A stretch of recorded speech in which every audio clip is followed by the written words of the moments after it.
E aí pessoal, tudo bem? Sejam bem-vindos a mais um vídeo. Hoje eu vou mostrar para vocês um presente que eu recebi que eu acho que vocês vão gostar muito de ver. Isso aqui é uma relíquia para mim, é um livro da segunda exposição do Clube de Ilustradores do Brasil. Aqui com certeza a gente vai encontrar uma joia muito rara que conta um pouco da história dos ilustradores no Brasil. Esse é um livro de 1978. Basicamente é um catálogo de ilustrações, mas eu queria ver com vocês, ilustração por ilustração, e ler o nome dessa galera aqui que provavelmente abriu aí um caminho muito da hora da nossa profissão, que a gente pôde trilhar depois. Só para contar um pouquinho da história de como isso aqui veio parar na minha mão. É uma história bem aleatória, mas eu vou tentar resumir para vocês. A gente está fazendo jardim aqui de casa, e a pessoa que está fazendo esse jardim é o Paulo. Então eu queria até agradecer, Paulo, você por ter me dado esse presente. Quando ele descobriu que eu trabalhava com ilustração, ele falou que tinha um presente aqui pra gente de casa, né?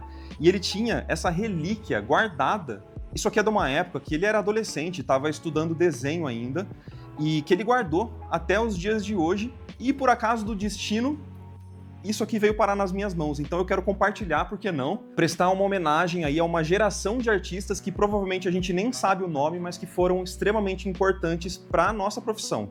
Então eu dei uma olhadinha nesse livro aqui bem rápido, porque eu queria deixar para esse momento aqui com vocês, mas eu já reconheci 3 nomes de artistas muito importantes que eu quero até contar um pouquinho para vocês sobre eles, mas também a gente vai ler o nome dos outros artistas para, de novo, né, tentar fazer uma homenagem aqui. Vamos direto pro livro, que eu quero mostrar para vocês algumas coisas. Então, abrindo aqui o livro, a gente começa com a abertura de Clube de Ilustradores do Brasil. Eu até convido vocês, caso vocês conheçam um pouco mais da história desse Clube de Ilustradores do Brasil, para que você deixe nos comentários se você conhece alguém que participava disso ou se você conhece um pouco da história desse clube, porque para mim é uma das partes mais interessantes e eu, cara, não sei praticamente nada sobre isso aqui. Eu literalmente só recebi esse livro e tô abrindo aqui com vocês, tá bom? E tem um carimbo escrito: quando você precisar de um ilustrador, procure na melhor casa do ramo. E aqui tem o endereço da Alameda Sarutaiá, 205, das 3 às 7 da noite, hein? Tá aí o endereço, se alguém conseguir visualizar, vamos colocar no Google Maps para ver se a gente consegue achar. Isso aqui é muito interessante porque meio que é um catálogo de ilustradores que trabalhavam principalmente com publicidade. E essa parte da publicidade foi muito importante para os ilustradores do Brasil, né? Pelo que eu sei, e acho que é conhecimento geral, é muito difícil de viver de arte no Brasil, especialmente em lugares fora ali da Grande São Paulo, né? Especialmente nos anos 70. O que provavelmente contratava muitos dos artistas dessa época eram agências de publicidade. Então, os artistas, mesmo que não queriam trabalhar para publicidade, meio que faziam esses freelas, prestavam esse serviço para pagar as contas.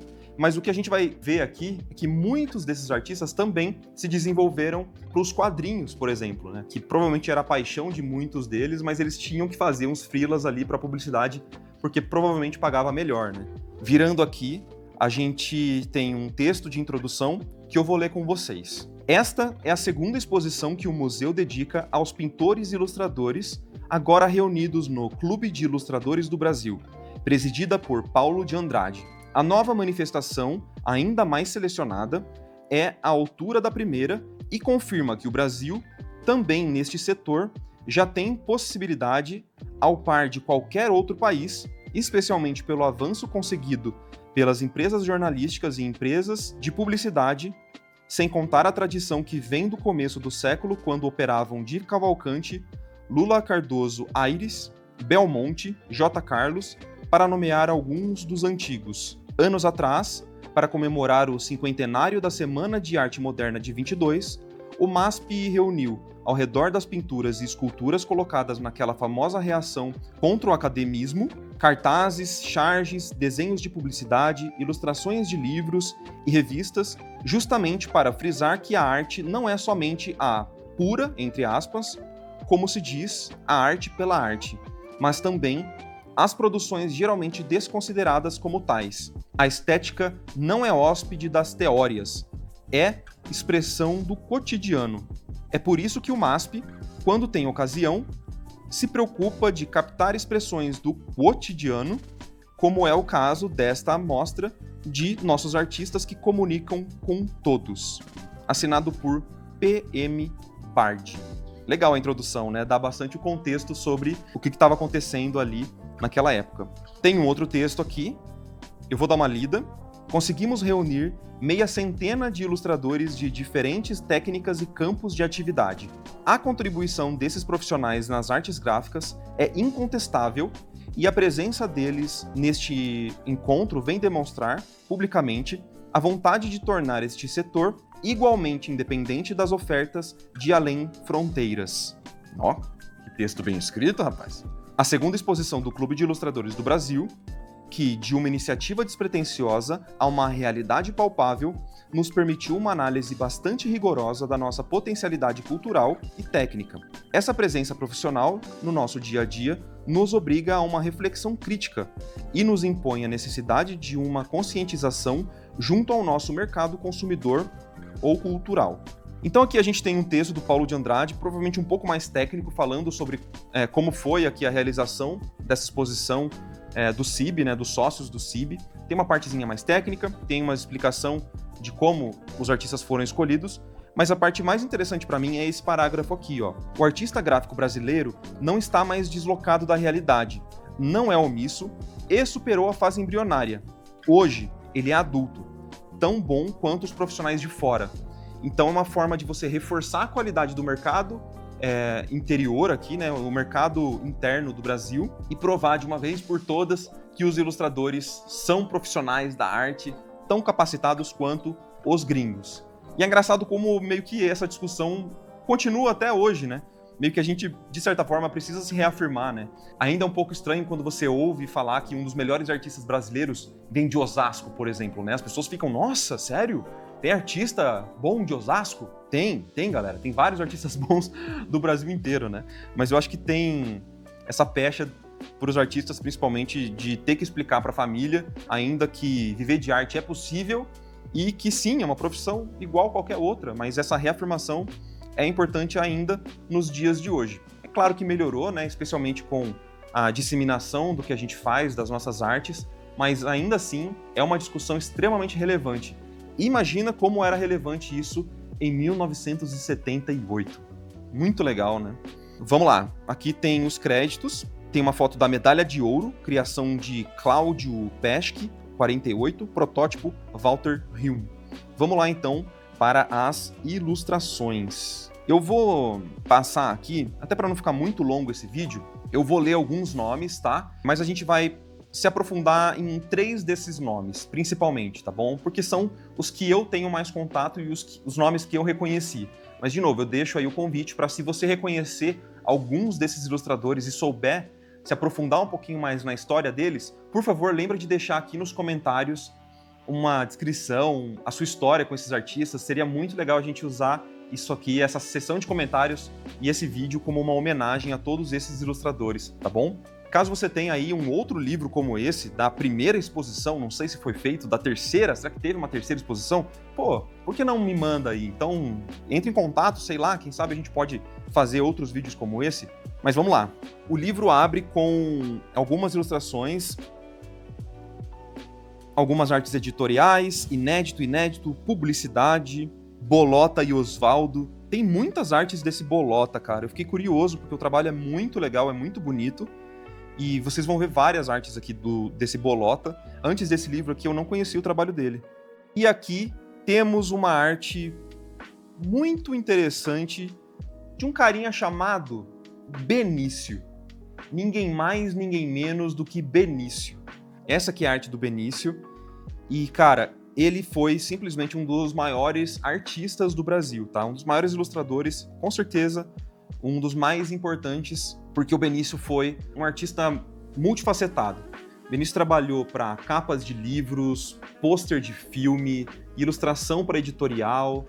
Ele é, assim, super completo e provavelmente você já deve ter visto alguma ilustração dele por aí. Se você não viu, tá vendo agora. Tá passando aí na sua tela algumas ilustrações do Benício, tá? Teve um resgate recente e lançaram alguns livros com artes do Benício. Então eu não posso deixar de mencionar ele aí, porque ele fez parte principalmente do meu desenvolvimento como artista. Eu sempre gostei muito das artes do Benício, e eu lembro que a gente via muito dessas artes lá na época que eu trabalhei no estúdio do professor Milton Nakata. Então, nessa época aí, foi época de fermentação da minha parte artística, onde eu conheci vários desses ilustradores, e o Benício, com certeza, era um desses, dos mais importantes aí. Então, fica a homenagem ao Benício, né, que já se foi, infelizmente. Mas, cara, olha como essa arte se destaca, né? O cara é muito brabo, cara. Algumas artes são bem desenho de observação, né? Elas estão como arte para editorial, mas é curioso, né? Eu lembro de uma história que alguns artistas antigamente faziam desenho de observação porque a editora não queria usar uma fotografia, porque não queria pagar os direitos autorais daquela fotografia. E aí contratava um artista para fazer um desenho de observação daquela foto, que caso rolasse algum processo, justificava ali que era um desenho, sabe? Então, eu lembro de algumas histórias como essas, eu não sei se é o caso aqui, porque está mencionado como editorial, mas claramente é um desenho de observação, sabe? É algo que não se faz mais tanto hoje em dia, mas é interessante de mencionar essa questão, cara. Publicidade Benício, e aqui de novo você vê como o Benício era muito bom na composição de pôster. Essa aqui é para publicidade, né? Mas não fala exatamente qual que era a publicidade. Acredito que era um pôster de filme, porque aqui tá escrito A Compadecida, né? Então era um pôster de filme, cara, sensacional o trabalho do Benício. Aqui tem um artista chamado Mark, também para um pôster de filme, né? Porque o cliente é o Kinema Filmes, e é um filme bem picante. Título Amada Amante, deve ser o nome do filme, né? Vamos continuar. Como é para publicidade, você vê que a maior parte das artes tem esse viés muito de representar um objeto, representar uma foto. E aqui temos, na 43, um nome também muito curioso. Uma pessoa chamada Jaime Cortez. Não à toa, dessa arte aqui meio tenebrosa, né? Sabe quem é Jaime Cortez, cara? Simplesmente o quadrinista Jaime Cortez. Ele está neste livro aqui. Eu tenho esse Fronteiras do Além, que foi um resgate da editora Pipoca e Nanquim, exatamente desse artista, Jaime Cortez. E, cara, é um livro muito legal, muito, muito legal, porque, de novo, é um resgate, né, de um dos artistas que foi precursor do quadrinho de horror no Brasil. E é muito legal porque essa edição tem um prefácio do Maurício de Souza, que é um dos grandes fãs do Jaime Cortez. Olha que legal como o mundo dá voltas aqui na nossa história, né? Eu já tinha esse quadrinho há muito tempo, então a hora que eu li Jaime Cortez e eu vi essa ilustração meio de terror, meio um Drácula, um cara de cartola aqui se aproximando de uma moça desnuda, cara, na hora minha cabeça explodiu, cara. Muito legal ver que o quadrinista Jaime Cortez estava aqui colocando a sua arte na exposição do CIB. E isso eu achei muito legal, cara. Vocês conheciam esse quadrinho aqui? Conheciam o Jaime Cortez? Conta pra mim. Continuamos. Marcos Antônio Álvares... Não. Marcos Antônio da Silva. Ó o Bolota de novo aqui, ó. E aqui, mais um nome muito interessante, cara. Quando eu li isso aqui, eu fiquei um pouco na dúvida, né? Eu li Pedro Mauro Moreno Dias. E eu olhei aqui e vi meio que um cowboy, um sertanejo, correndo aqui na sua carruagem, né? Fugindo de pessoas cavalgando com armas e tal. Uma cena de ação bem western, né? E aí eu fui pesquisar para ver se, por acaso, esse Pedro Mauro Moreno Dias não seria, por acaso, o mesmo Pedro Mauro que criou a trilogia Gatilho. E sim, meus amigos, em 78, o Pedro Mauro estava aqui fazendo a sua exposição com a CIB, com uma ilustração de western, e simplesmente Pedro Mauro, cara, um dos maiores quadrinistas brasileiros que existe atualmente. Hoje o Pedro Mauro, ele é super reconhecido porque ele foi, se eu não me engano, o primeiro brasileiro, ou o único brasileiro, se eu não estou enganado, a ilustrar pro Tex, aquele quadrinho italiano clássico de western que é publicado até hoje.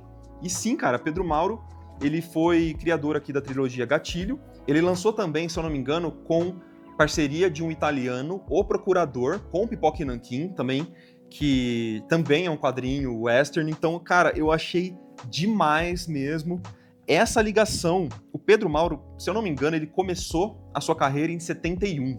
E aqui, em 78, com poucos anos de carreira ali, ele já estava ilustrando pra caramba e ilustrando um tema que aparentemente percorreu ao longo de toda a sua vida. Ele tá ativo e produzindo muito bem, cara. Eu amo o trabalho do Pedro Mauro, ele é um artista sensacional. Eu quero mostrar pra vocês só alguns desenhos. Ah, desculpa, gente. Ops, eu abri aqui que, curiosamente, essa aqui é uma edição autografada. Ah, perdão, gente. É que eu sou meio snob, sem querer, essas coisas pulam na sua frente, né, para lembrar que eu tenho edições raras aqui, né, que eu sou um lombadeiro de primeira. Mas, ó, olha o trabalho do Pedro Mauro, cara. Eu acho o trabalho dele sensacional. Eu quero mostrar para vocês essas artes pintadas do Gatilho, que elas são simplesmente incríveis. Olha isso aqui, cara, que coisa mais linda. Então, pô, foi uma surpresa muito bacana ter encontrado Pedro Mauro aqui no meio desse livrinho aqui, com uma ilustração super bacana, cara. Essa aqui também, ó, na outra página. Aqui tem mais uma do Benício. Sensacional. Tempo de Violência. Olha esse pôster, cara. Jaime Cortez, novamente, né, produzindo pôster. Ó, simplesmente Delírios de um Anormal. Produtora, Produções Cinematográficas Zé do Caixão. Simplesmente um pôster do Zé do Caixão aqui. Jaime Cortez, de novo, né? Precursor ali das ilustrações de horror, um dos caras mais importantes do gênero. Muito legal, cara, muito legal. E essa arte lindíssima, Walter Rune. Cara, parece Art Nouveau, né? Super inspirado em Art Nouveau. Revista Casa Cláudia, editora Abril. Título, Sempre Verde. Eu adorei as artes deste artista chamado Mark. Eu só tenho essa descrição dele, chama Mark. Essa aqui é O Médico e o Monstro, editora Edbolso. Olha, será que isso aqui é do Nesquik? Publicidade, Juan Carlos Portela. Cliente, Dimension Weld do Brasil. Parece muito Nesquik, né? Coelhinho do Nesquik. Essa arte aqui é do Chico Anísio, provavelmente. Não sei se é alguma arte oficial, de algum filme. Mas quem não é? Olha que linda essa ilustração, cara. Toninho Gonçalves. Olha que legal. Traço bem cartoon. Ó, aqui tem uma outra publicidade do Yastaki Fasimoto e Décio Ambrosio, também com Bozó. Provavelmente é algum pôster ou alguma publicidade. Mas nessa outra página aqui, a gente tem o Chico Anísio de novo, com outro personagem. Então, realmente aquela primeira era de um personagem do Chico Anísio, e essa 128 também é, ó, do Yastaki Fasimoto e Décio Ambrosio. Legal porque a gente vê como esses ilustradores, eles acabavam criando meio que um estilo para representar certos posters de comédia ou de um autor muito famoso, né? No caso do comediante do Chico Anísio. Isso cria uma identidade visual, né? Então, quando as pessoas olham para essas artes, meio que eles já reconhecem imediatamente que é um pôster do Chico Anísio, mas é uma identidade criada por esses artistas. Então, isso é muito legal até de ter visto 3 artes dessa dupla, do Yastaki Fasimoto e do Décio Ambrosio, e da mesma editora, né? Como eles mantinham a mesma linha editorial, digamos assim, né? A mesma linguagem visual para as ilustrações. Então, achei muito legal ter isso aqui também. Aqui nessas últimas páginas, a gente tem uma mini biografia dos ilustradores. Eu não achei a do Benício aqui por algum motivo, não sei se me passou batido, mas tem do Jaime Cortez, nascido em Lisboa, Portugal, 1926, discípulo de E.T. Coelho, o mais importante ilustrador da Europa, e trabalha atualmente com Maurício de Souza Produções. A pessoa que fez aqui, ó, o prefácio do Fronteiras do Além, da edição do Pipoca e Nanquim. Meu Deus do céu, cara, tudo faz sentido. Oh, meu Deus do céu. Que legal, cara. Eu não tinha me ligado. Então, o Maurício de Souza, no prefácio, é porque o Jaime Cortez trabalhou com ele. Caraca, que legal. Eu acho que talvez o Pipoca e Nanquim tenha mencionado isso, mas como faz muito tempo que eu li esse quadrinho e comprei ele, foi no lançamento, eu não lembrava desse detalhe, cara. Olha que interessante, muito massa. Agora eu fiquei curioso. Deixa eu um minutinho só. Edição, um minutinho só. Cara, eu quero ler rapidinho o prefácio do Maurício de Souza, só para ver se tem alguma coisa aqui, tá? Prefácio por Maurício de Souza, do Fronteiras do Além, edição do Pipoca e Nanquim.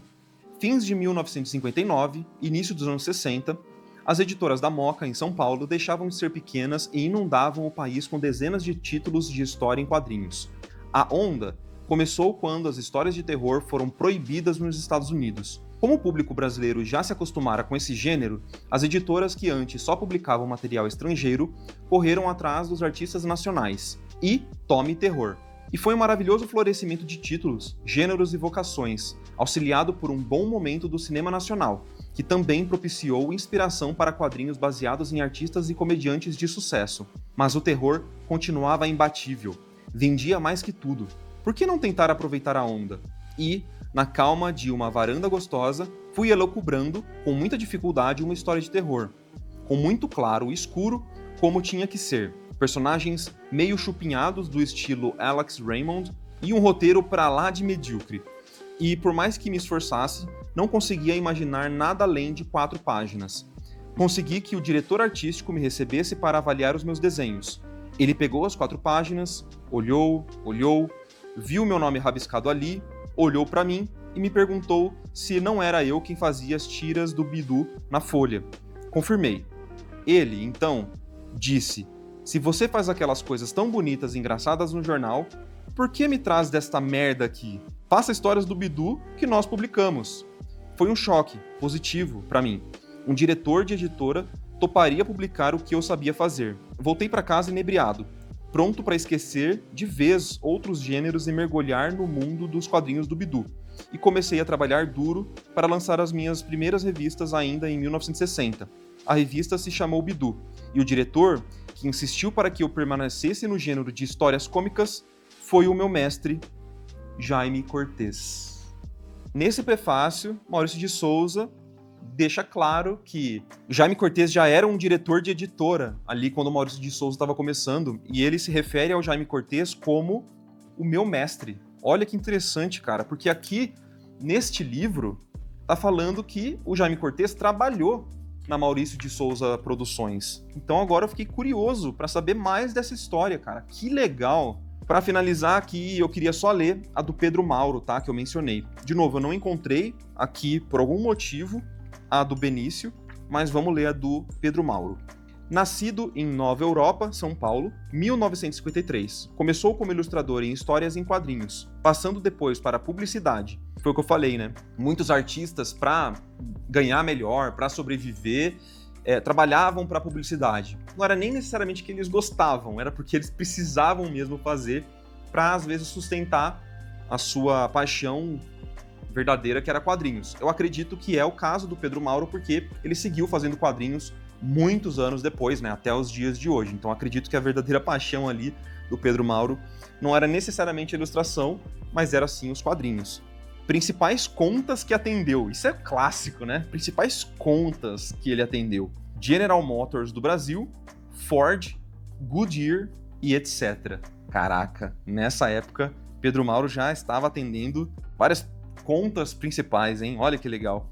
E aqui no finzinho a gente tem uma página que abre e com foto dos artistas. Olha que bacana, cara. E tem o nomezinho de todo mundo aqui embaixo. Eu acho que o Jaime Cortez é esse carinha aqui, ó. Deixa eu ver. Jaime Cortez. Por quê? Ele tá com um desenho ao lado, né? E se eu não me engano, o Jaime Cortez também fez livros ensinando a desenhar.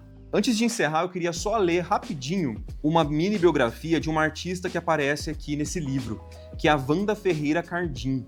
Nascida e criada no interior do estado de São Paulo, cursou a Escola de Belas Artes e a Faculdade de Artes Plásticas em Bauru. Bauru com acento ainda, hein? Nessa época, onde também iniciou seus trabalhos como ilustradora no Diário de Bauru, um dos jornais da terra. Completou seus estudos em Madrid, Espanha, e atualmente atua como freelancer na editora Abril. Então, será que temos uma bauruense aqui neste livro, cara? Pô, que jornada, que história muito legal. Cara, de verdade, eu espero que vocês tenham gostado desse vídeo, tanto quanto eu gostei de gravar.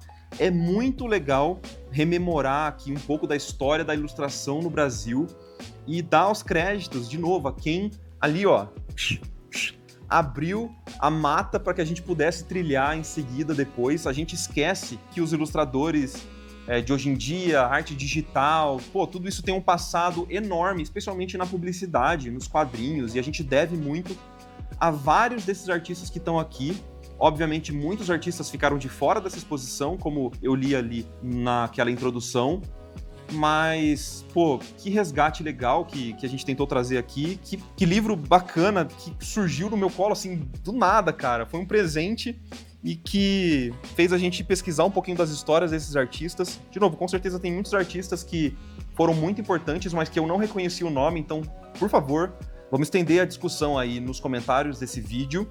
Obrigado por vocês terem acompanhado até aqui. O que está passando aqui embaixo, é o nome dos nossos queridos membros que completaram 1 ano ou mais na nossa área de membros. Então, muito obrigado a todo mundo que está passando aqui nesses nomezinhos e a todos os outros membros que colaboram com o nosso projeto e que, além de colaborar, tem acesso aí a um monte de aula, de live exclusiva, um monte de conteúdo de brush, de fotografia, de textura. Cara, é um monte de coisa que você tem acesso, tudo pelo mesmo valor de R$19,90. Então, se você gosta de vídeos como esse, se você gosta do conteúdo do nosso canal, do nosso projeto, por favor, considere se tornar membro aqui e você ganha acesso a um monte de coisa em troca. Então é isso, pessoal. Um abraço, um beijo pra vocês e até a próxima. Tchau, tchau!